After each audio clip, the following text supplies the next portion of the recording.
রাজার দুই রানী, তার একজন যে রাক্ষসী সে কথা কেউ জানে না।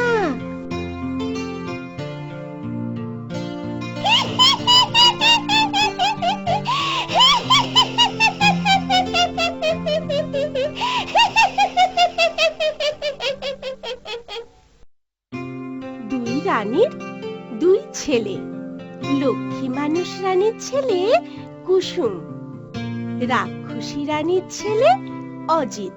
ফটিনের ছেলে কচি কচি মাংস,